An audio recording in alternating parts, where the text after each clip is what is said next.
Hi everyone, my name is Carrie and I'm here today to talk about gender identity and that yes, being gender fluid is a real thing and why it is so important that we recognize that, and of course the importance of just accepting everyone for who they are. So I'm going to start off by just explaining a few terms that I'm going to be using today in this video. So the first one I'm going to start with is gender identity. Gender identity is defined as a person's own personal sense of gender. Now, this can be the same sex that they were born as, or it can be different. In some cases, a person may even identify as both female or male, or neither. Again, this is their own personal sense of who they are and what they identify with. Someone who identifies as gender fluid does not identify solely with one gender.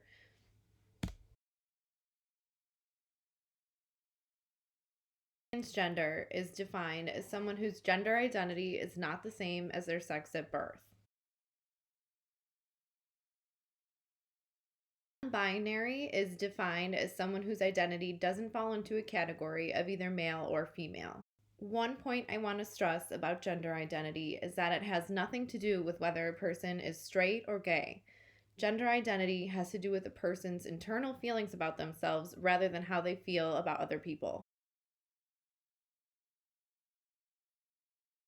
Gender identity begins being formed at birth, where a newborn baby is classified by their sex as either a boy or a girl.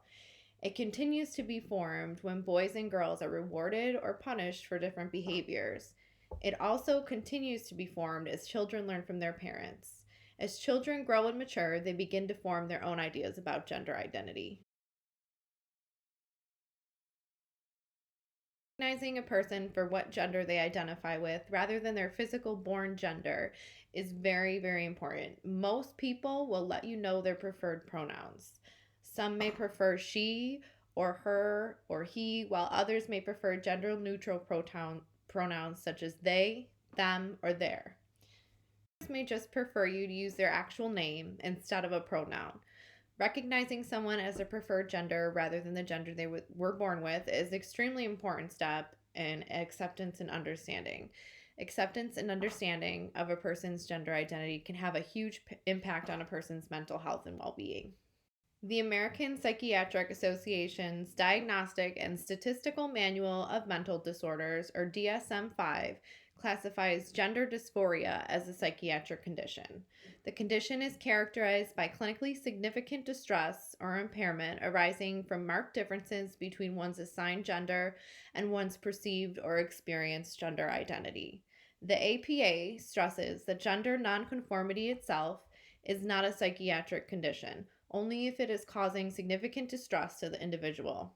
The APA claims that this diagnosis can help individuals get access to care that they need, such as counseling, surgeries, and help legally transitioning to the gender they identify as, and protects their access to health care and health insurance. According to one article in the International Journal of Environmental Research and Public Health, the UN has linked the practice of classifying people with a psychiatric disorder with an infringement on human rights. That the current rights of transgender or people who do not conform to one gender depends on which country they live in, and that countries need to do better in preserving their human rights. The article argues that human rights are universal and not cultural, and that every country should respect transgender people. According to one study here in the United States, 13.5% of transgender people surveyed stated that they have experienced exposure to psychological attempts to change a person's gender within their lifetime, even though state and government officials claim that there is no evidence that this is actually happening. Rejection based on gender identity is a known risk factor for poor mental health. People who have been rejected based on their gender identity are at a greater risk for serious psychological distress and suicide attempts. Accepting individuals as their chosen gender identity has proven to have favorable mental health outcomes. Everyone should practice acceptance, as being accepting of someone's gender identity has been proven to improve their mental health. Sometimes all it takes is a short conversation with someone to help you better understand them and who they are. It is also important not to make assumptions. If you are unsure what someone prefers to be addressed as, all you have to do is ask. Asking them their preference shows you respect them and accept who they are. Now I'd like to show a short video that I found while doing research for this project that is a really great example of gender identity and how we can be accepting of different people and how one family kind of explains it to each other. All right, folks, here we go. A romaine and kale salad with avocado, cucumber, shishito peppers, and 4 kinds of cheese. Sprinkled in balsamic straight from Italy. Wow! In my day, salads only had 2 ingredients. A rock-hard wedge of iceberg lettuce and a stinky old dried-up tomato. Sorry, guys. I'm gonna have to eat fast. Alex is stopping by in a few minutes to work on our robotics project. Alex, is that the girl with that weird dog? Or the boy with the hat with the wings that flap? No, Uncle Jay. This is Alex. Oh, okay, I remember. A very nice young... come to think of it, well, is Alex a boy or a girl? Actually, Alex doesn't define themselves as boy or girl. What else is there? Back in your day, most people understood the world in terms of just boys and girls. But now, we know gender is more complex than that. Wait, aren't we just talking about whether you're born with a or a hee? When you're born, your sex is assigned in a medical way, but the sex listed on your birth certificate may not necessarily match your gender identity. Gender identity is a person's inner experience of who they are in terms of gender, their deep personal sense of being male, female, a blend of both, or neither.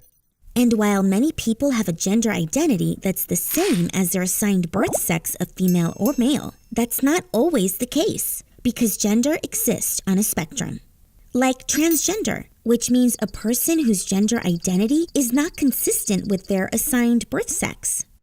Non-binary, which means a person whose identity doesn't fall in the category of either male or female.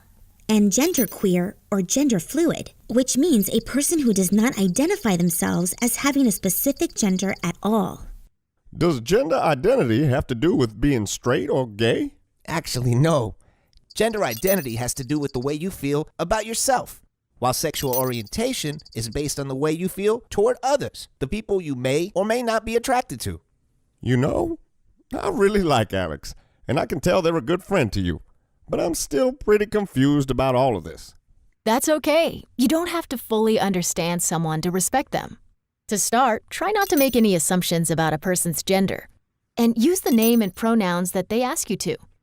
Above all, be a friend or ally for people of all gender identities. That's right, Mom. Oh, Alex is here. Come on in. Hey, everyone. Oh, hey, Alex. Care for some salad?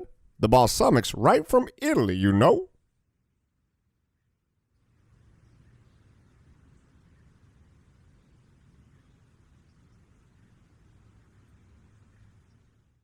As I was doing some research on the topic of gender identity, I came across this video from amaze.org, and I just felt like I really needed to share it in the presentation because it really just simplified and was a really good resource on the topic of gender and gender identity. The grandfather in the video was portrayed as being so accepting and understanding of who Alex was that I felt like this was a really great example to share in my presentation. So to wrap it up, I just want to reiterate a few key points. The first being that gender identity is how the person feels about themselves, not how they feel about others, and has nothing to do with being gay or straight. I also want to reiterate that acceptance from peers has been proven to show a marked increase in the mental health and well-being of individuals who may be transgender or non-binary. It is also important to note that the steps are being taken internationally to protect human rights of all people, regardless of their gender identity, and protect the freedom that we all have to choose our gender identity. And to top it all off, communication is key.